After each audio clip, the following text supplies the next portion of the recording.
The following is a Hoop Ball presentation.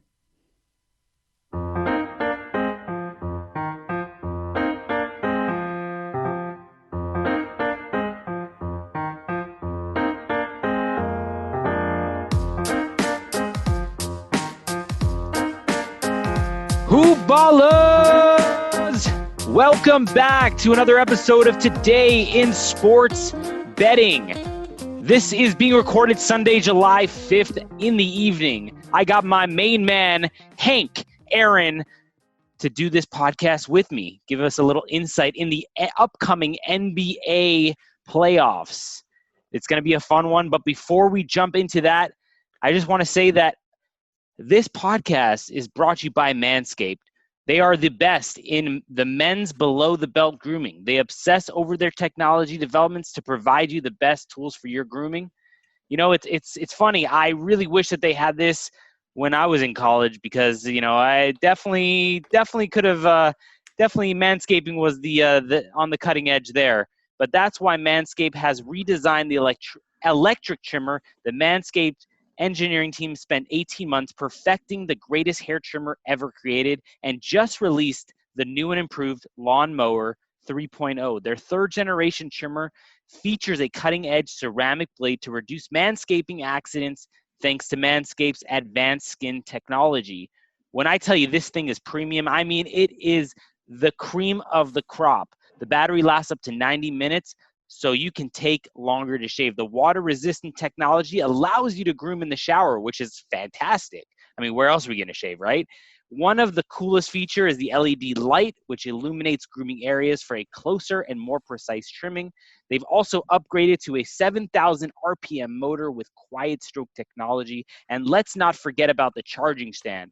Show your mower off loud and proud because this intelligently designed stand is a convenient charging dock powered by USB. If you are listening to me say this right now, I want you to experience it firsthand because grooming is everything, guys. Listen, we want to win bets, we want to make money, but we also want to look good for the ladies, right? So get 20% off and free shipping with the code HoopBall20. That's HOOPBALL20 at manscaped.com. Once again, the promo code to get 20% off and free shipping is HoopBall20 at manscaped.com. Hank, I mean, I love the product. Well, I don't know about you, but it's really fantastic. Yeah, I think you brought up a great point. Talking about how you wish this was available 10 years earlier. I think the way we used to do things was we would shave with a blade, you shave the face, and then you shave other parts, and You get a never little know bit what's going to scared. You happen, get right? scared down there. Yeah, You know, you never know what's going to happen. it's not a comfortable feeling, and no matter how many safeties or whatever else they put on those blades, you don't want to use that down there. So the manscaping is a spectacular innovation for men. It just makes it a lot safer, and definitely something anyone should check out for all their grooming needs. Absolutely. Once again, that promo code 20% off free shipping is hoopball20. All right, well, let's jump into today's episode. This is going to be released Monday morning. We're going to talk a little bit about the NBA restart. Hopefully it actually restarts. That's what Hank and I were talking about off air before we hit the record button here. But we got a lot of interesting things to talk about. Quarantine, not quarantine, who's traveling, who's not playing. A lot of things, a lot of moving parts here, Hank. But what are your odds here that this actually happens? What do you think the chances are that the NBA is actually going to restart in Orlando, Florida? I think the chances that it restarts is 50-50, and I think the chances that it actually gets to the end of it is probably a little bit lower than that. And my feeling is just based on what's been happening with all the other teams in the other sports. So when I see that something like 40 players on the Clemson football team tested positive, I'm thinking, all right, I mean, that's just granted. I don't know what's going on with the Clemson football team and their players and what they're doing and all that. But when I see that, when I see baseball teams, 6, 7 guys on a team are testing positive, when I look at the NBA teams, 3 guys on the Heat, a few guys on the Kings, et cetera, it just doesn't seem to me very likely that this is actually going to go through all the way to the end. It's just the virus is so spread. And my feeling is they don't get to the end of this. It's possible they get it started, but I don't think it's going to get to the end. I agree with you completely. I don't think that this season is going to finish. It may start. I don't think it's going to finish. And what's the fun in that, right? And I've been saying for a long time since Corona happened, yes, it is a very serious disease and it is very contagious. But at the same time, these are guys who are professional athletes. They have the best bodies and hopefully the best immune systems in the world. They're working out twice, 3, 4 times a day. And to see so much concern about restarting the NBA and the rhetoric behind it, I just don't think it's really going to take place.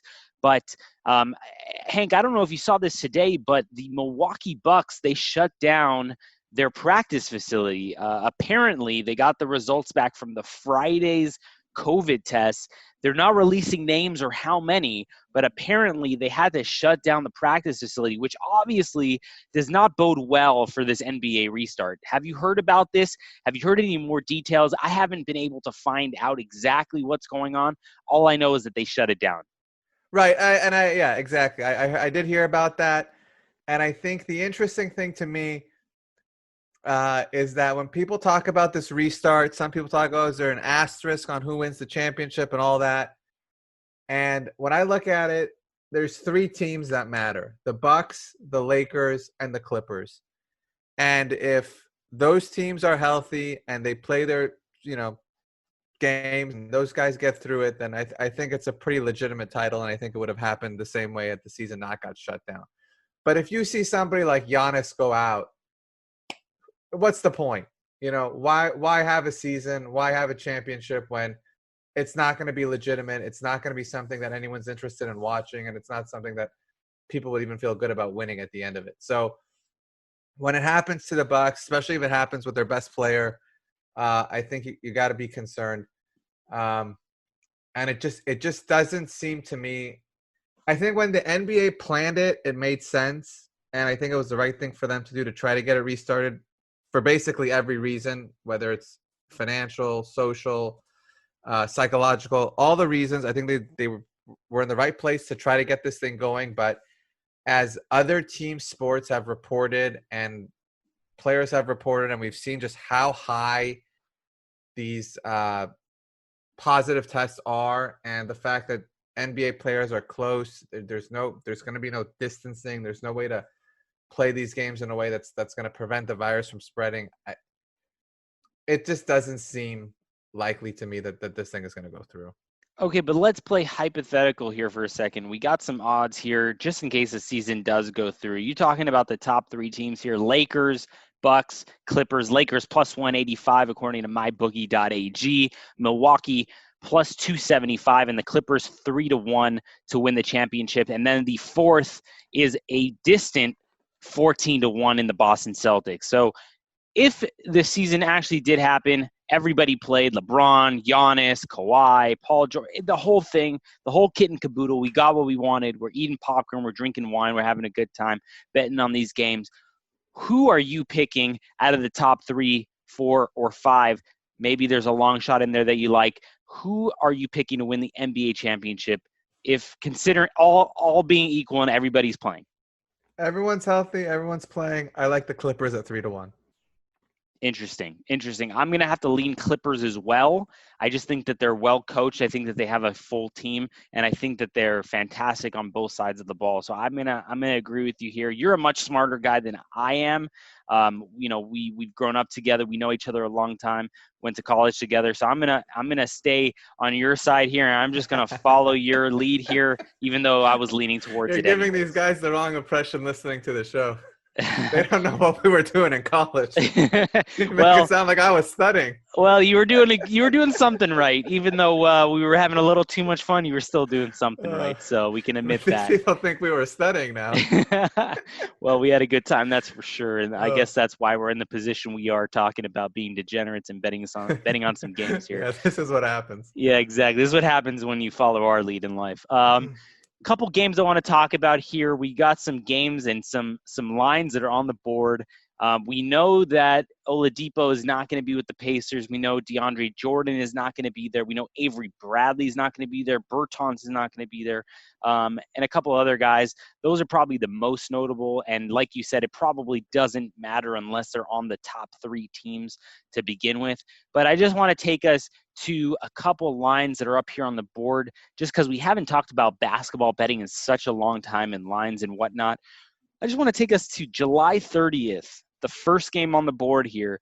Utah Jazz versus the New Orleans Pelicans. The New Orleans Pelicans are a 2-point favorite, over under 220.5 here. I'm going to go ahead and I'm going to say to you 220.5 seems like a very low number. But on the other hand, I'm going to say that it's the first game back. People are going to be, tired. People aren't going to be as conditioned. It might not be the starting 5 or the rotation of 8 that you're traditionally used to seeing out of the New Orleans Pelicans and Utah Jazz. So I would have to say lean under here. I don't really have a side in this one. Do you have any thoughts? Because the second game on July 30th is the Clippers versus the Lakers. The Lakers being a 1.5 point favorite with the over under 217.5. Any thoughts on these two games to kick us off in the Orlando bubble NBA playoff restart? I think I'm with you as far as the under goes. I think the concern is going to be players are not fully ready and the game's going to be sloppy. Obviously, that could go the other way and the defense could be bad and people could score at will. But I'm with you on the under. I would go with the Pelicans only because they're competing for a playoff spot and they're likely to be pushing harder than the Utah Jazz. So I would take the Pelicans over the Jazz just because they're playing for something. On the nightcap, man, I would go with the Clippers, but again, it's just a crapshoot as far as who's going to be playing and what the rotation is going to be and who's going to be getting the minutes. So the Clippers are, I think, more likely to rest their best players. So you've got that risk, and I think it's worth following closely before the game kicks off. See if Doc Rivers talks. See if there's any indication as to what they're going to do.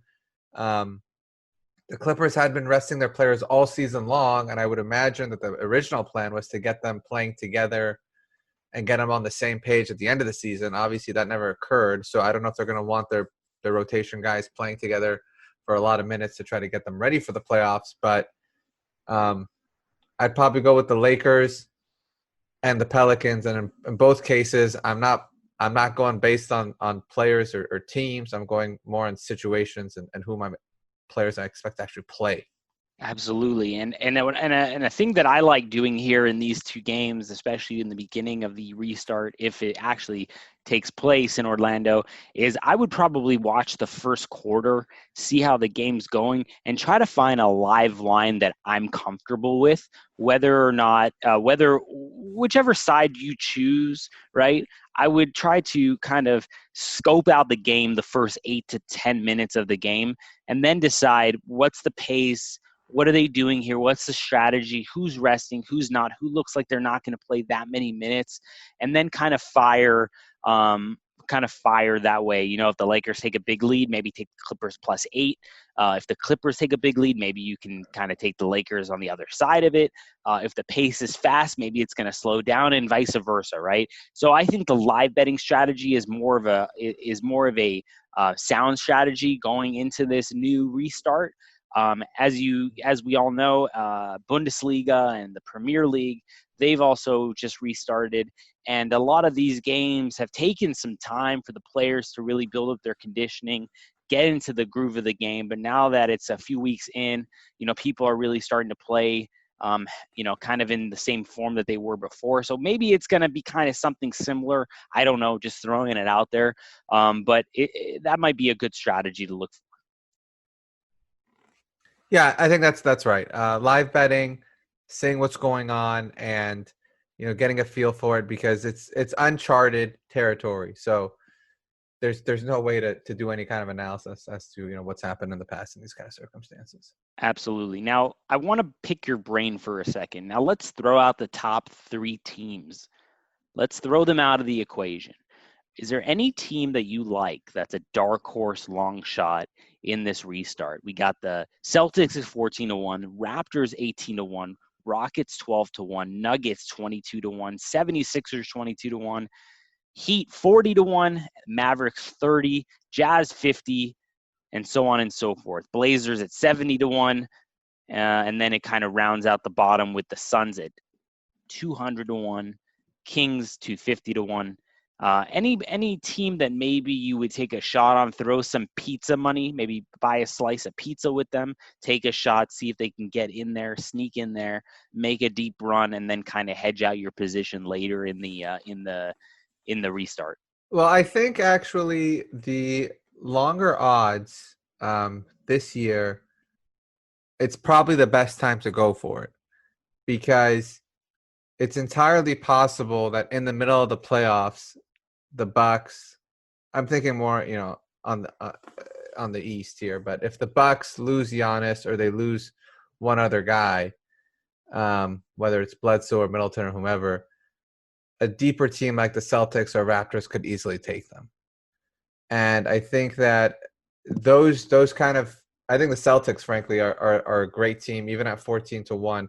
I don't think they would have much of a chance in a healthy season, but with the amount of weird things that could happen, I think the Celtics are nice at 14-1, and they're not giving us odds, I don't think, on the conference, but I wouldn't mind taking them to win the East. Interesting. Now I'm gonna jump to another sport here. I don't know if you're too familiar with what's going on with the MLB situation.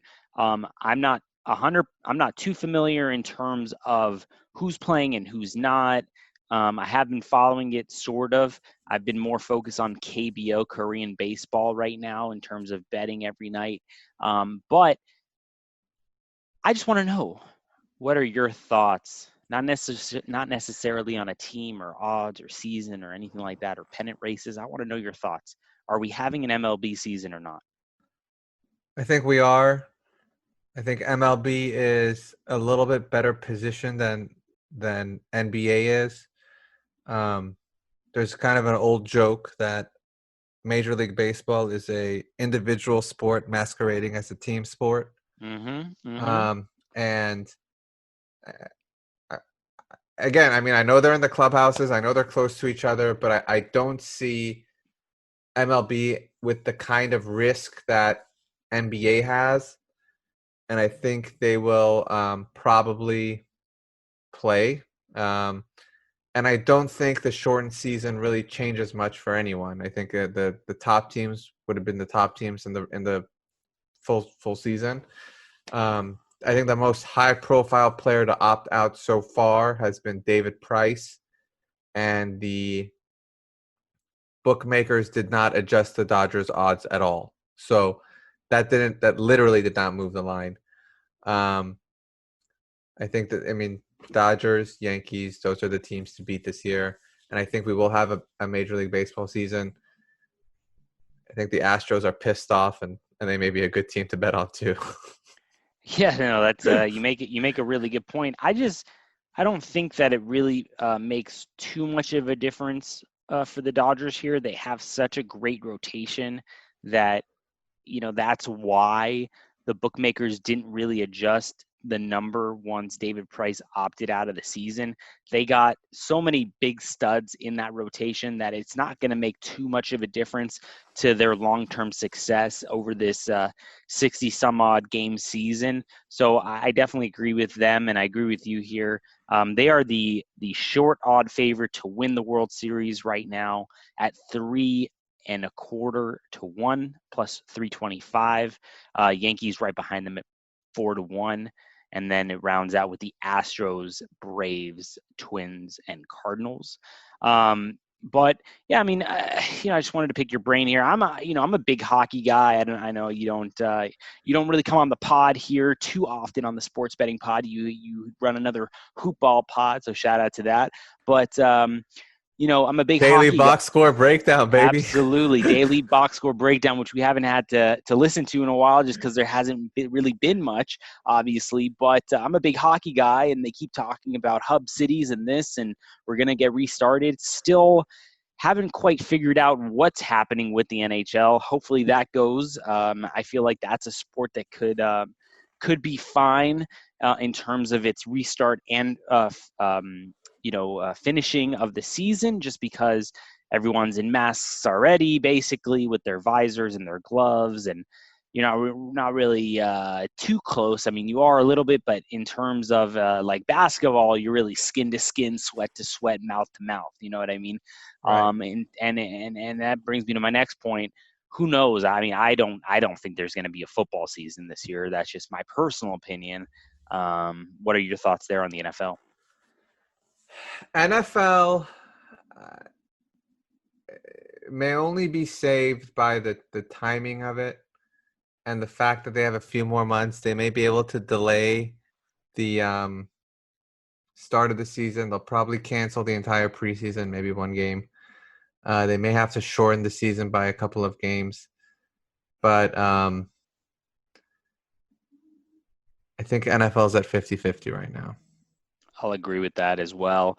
Have you been doing much sports betting recently? Just kind of want to dive into your thoughts here. I mean, I've been looking at Korean baseball a lot. I've been taking advantage of, certain situations, pitchers, key matchups, players out, players in, right? And a lot of people aren't following those kind of trends and things in Korean baseball. I've been doing okay with it. I also golf. I had Bryson DeChambeau to win today, so that was nice. I bet him last night at 2-1. Also took Matthew Wolff not to win, field against Matthew Wolff at -150. So that was cool as well. Golf is a sport where I really think that it won't be affected by it. And golf is one of my favorite sports, so I really enjoy it. I think that I just think that there's certain sports that are they're gonna be fine. Baseball, golf, even MMA, just because they're so strict and it's not a team sport, it's one-on-one, and you're quarantined and you're being tested. And I know you're an MMA guy, and I know we talked about it offline a little bit, where we have a big battle here, UFC Island coming up Saturday night.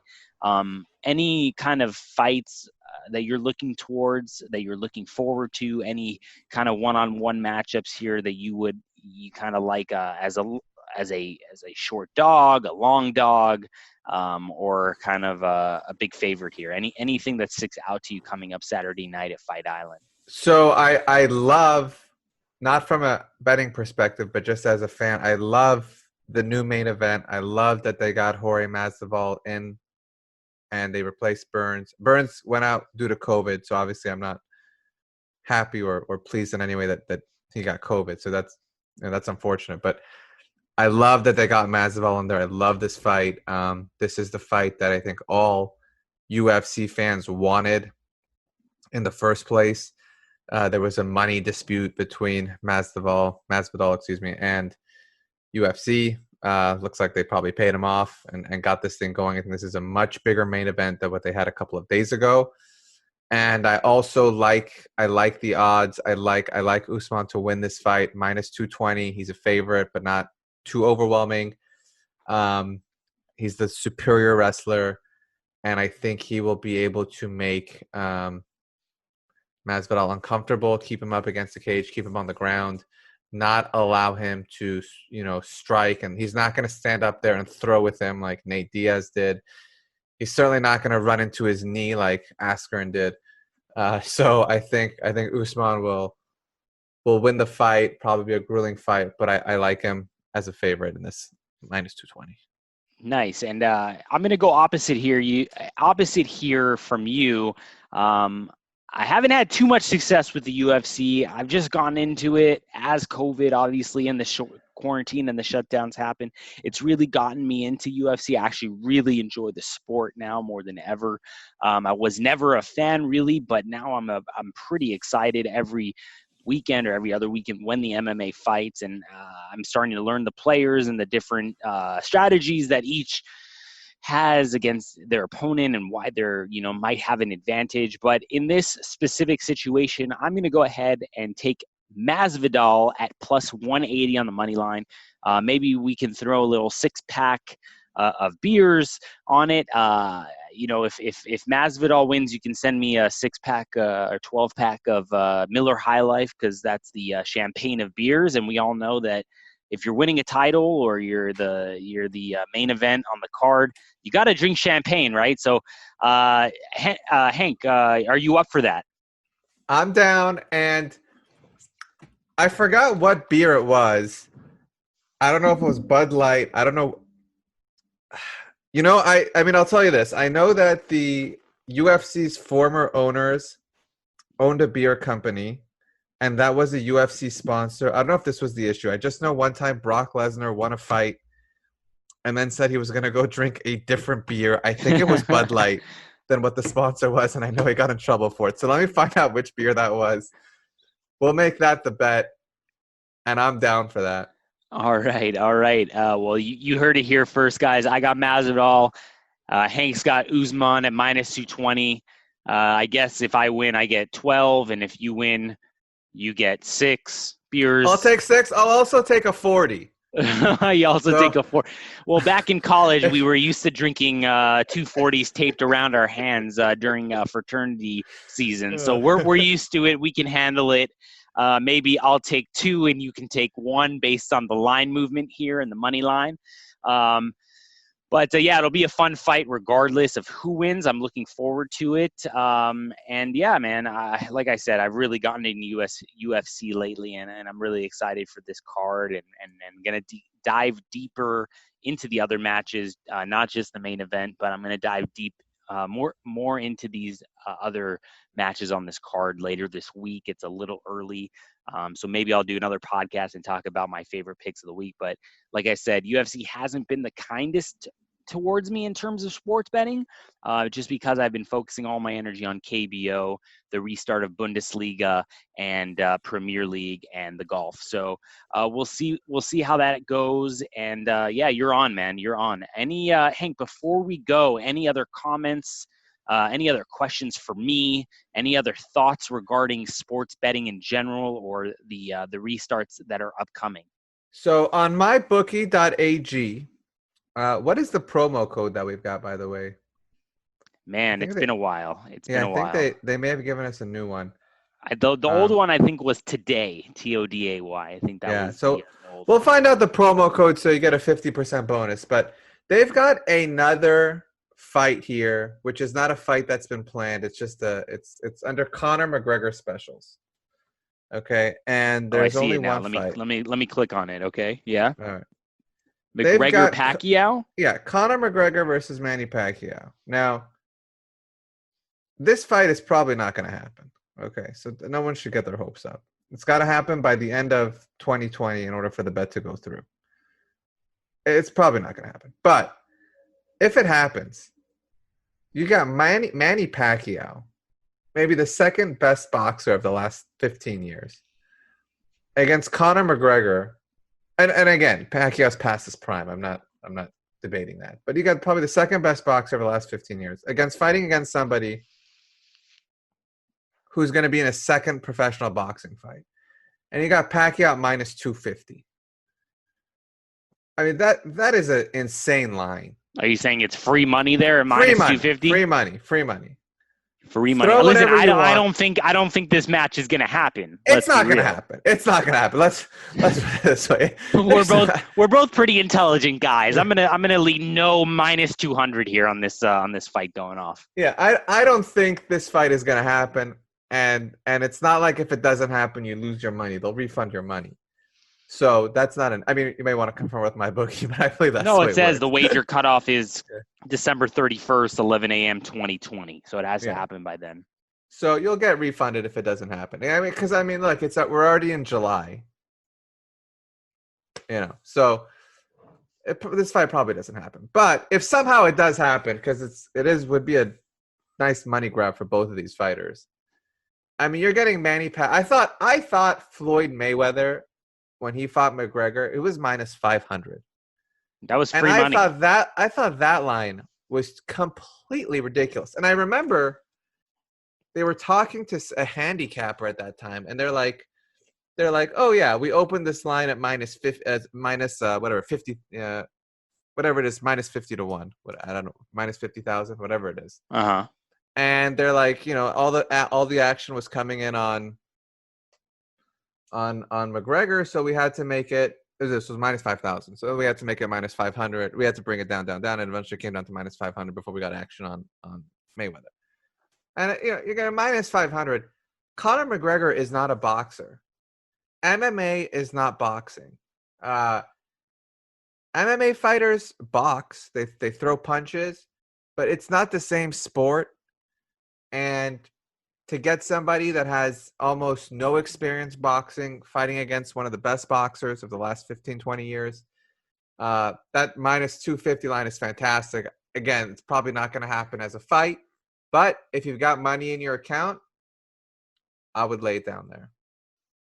I couldn't agree with you more. From someone who's actually met Manny Pacquiao and seen his work ethic, I'm going to go ahead and say that is free money there as well. I doubt the fight's going to happen, like you said. But, yeah, I'm all about it. Let's throw down minus 250 Pacquiao over McGregor. Before we go, guys, just want to remind you again, our partnership with Manscaped.com. Got to get their third-generation trimmer. Check it out. You will not be disappointed. Go to Manscaped.com. Type in the code HoopBall20, get 20% off and free shipping. That's once again HoopBall20 at Manscaped.com. Get 20% off and free shipping. Happy 4th of July to everybody out there, and stay safe. Hope everyone stays safe from what is going on out there in terms of the pandemic with Corona, COVID-19. Hank, or as I like to call you, Henry sometimes, stay safe out there. My friends call me Henry.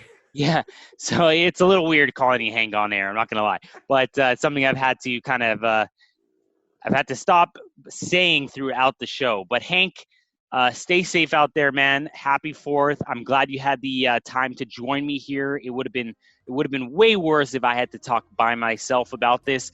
So filling in for Devin, he's out with family for the holiday. Everyone enjoy. Hank, thank you again for joining us. And Hoopballers, let's go get some free money this weekend.